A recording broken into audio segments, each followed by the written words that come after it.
Et là, il me dit que l'email a été envoyé avec succès.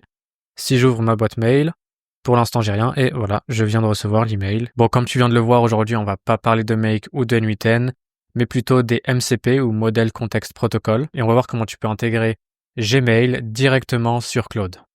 Et donc, si on va sur modelcontextprotocol.io, donc c'est tout simplement un protocole qui est ouvert, qui va venir standardiser la façon dont les applications vont donner du contexte au LLM, c'est-à-dire comment en fait le LLM doit utiliser une certaine application, donc une certaine API par exemple.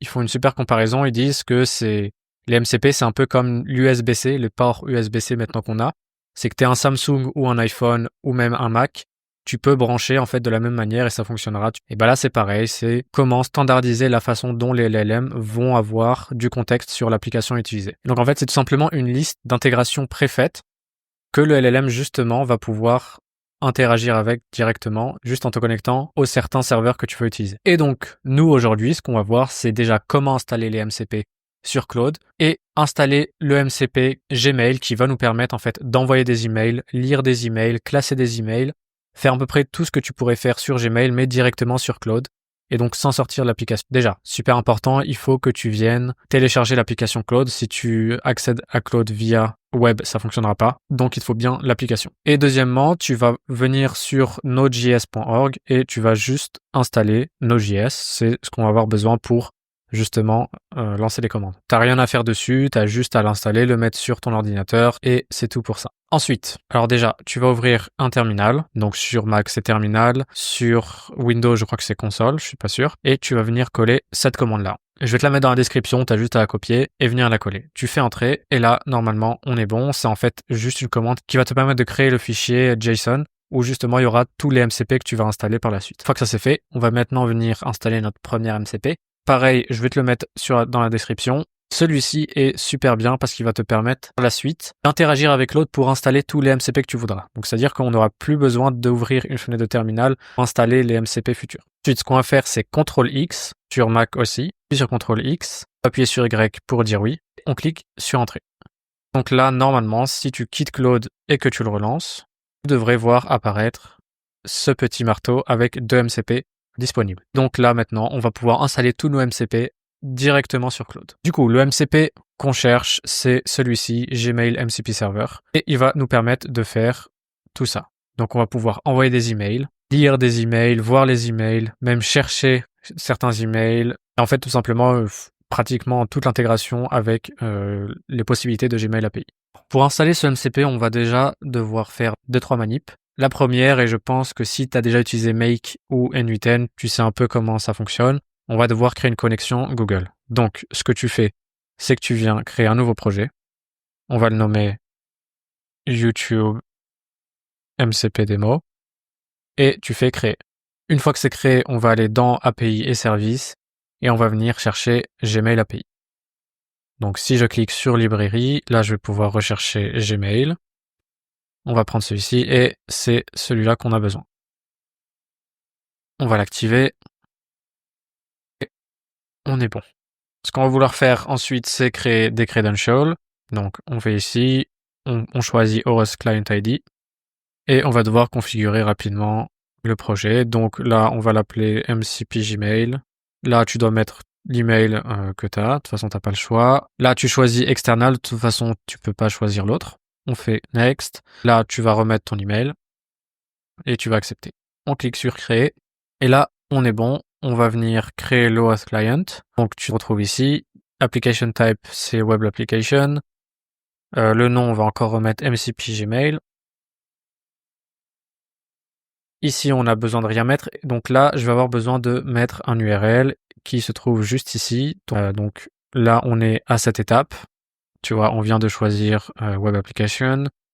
On a donné un nom. Et là, on va devoir ajouter cette URI d'autorisation. Donc, comme tu vois, c'est en localhost. Donc, en fait, c'est vraiment sur ta machine où tu vas justement rediriger l'API Google. Donc, ça va pas aller sur un serveur externe. Donc, on vient ici. On colle. Et on peut cliquer sur Créer. Tu as cliqué sur Create avant de mettre OK. Tu vas cliquer juste ici, télécharger le JSON. Voilà, tu cliques, ça le télécharge, c'est parfait. Tu mets OK Et avant de quitter Google Cloud, tu as besoin de rajouter tous les scopes de justement Google API. Donc, ce qu'on va faire, c'est on va juste mettre OK sur tout et on va cliquer sur Update. Normalement, j'ai toutes les API, je vais vérifier.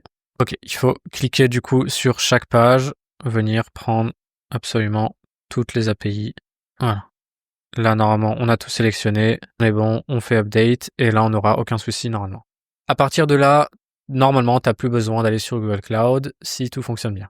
Alors, si je reviens ici, une fois qu'on a mis toutes les API, il nous demande bien de télécharger le JSON file des keys.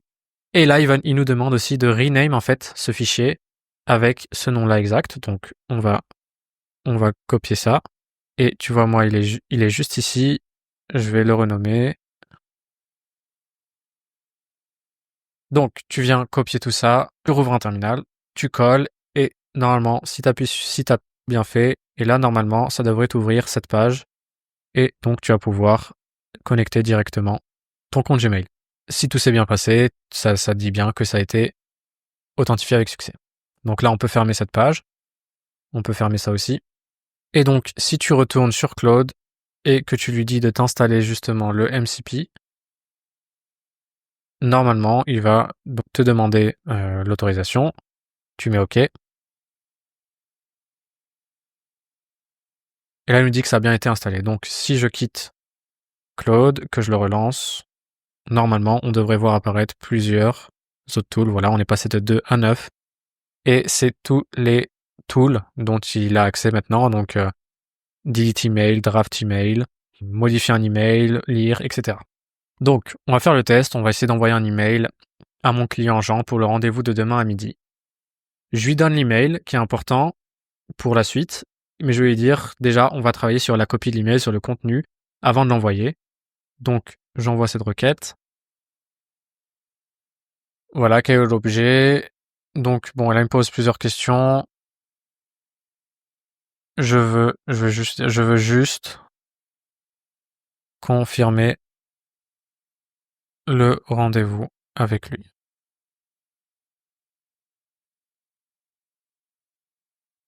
Là, il me propose quelque chose.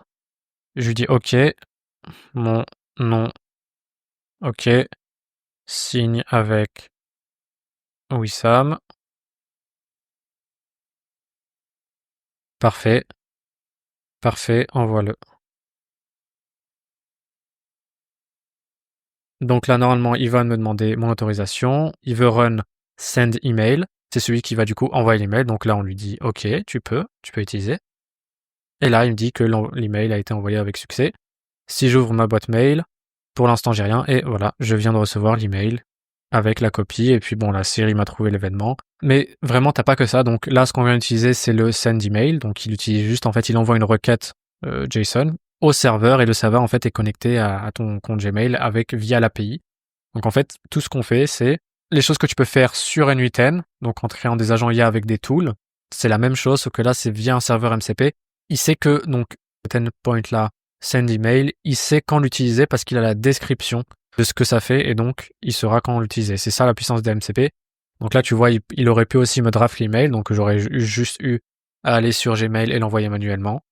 Il peut récupérer l'ID d'un email, tu peux faire des requêtes, tu peux faire des recherches sur ta boîte mail. Donc si tu lui dis par exemple c'est quoi le dernier email de donc cet email-là, il peut te l'envoyer et il peut te modifier un email. Là, c'est dans le sens où tu peux ajouter ou enlever des labels. Donc en gros, tu peux filtrer ta boîte mail directement sur Claude et plein d'autres choses. Mais voilà, si tu veux voir encore plus de serveurs que tu peux utiliser, je vais te mettre ce lien, ce repo GitHub dans la description. Et en fait, tu peux voir qu'il y a tellement déjà d'outils faits. Donc là, tu vois, tu peux utiliser Perplexity, tu peux utiliser des vector stores comme Quadrant, tu peux même faire de l'intégration avec Stripe. En fait, toutes les intégrations qui existent déjà, elles sont déjà présentes dans les serveurs MCP et donc tu peux les utiliser et tu n'as plus besoin à chaque fois de dire, voilà, si tu veux utiliser Airtable, utilise cet outil-là pour juste récupérer un item, utilise cet outil-là pour lancer. En fait, il aura accès à toutes les descriptions de toutes les possibilités, par exemple de Airtable, et du coup, il sera beaucoup plus autonome. Et toi, t'as plus besoin d'être aussi précis et lui expliquer chaque tool. Lui, il aura accès à tout en temps réel et donc il pourra faire ses décisions lui-même sur quel tool utiliser par rapport à la requête de l'utilisateur. Si tu as des questions sur comment c'est ton agence d'automatisation, sur là ce que tu viens de voir, les MCP ou n'importe quoi d'autre, n'hésite pas à rejoindre mon Discord. Le lien est dans la description. On est pratiquement 500 et puis je réponds à toutes les questions. Et sur ce, à la prochaine.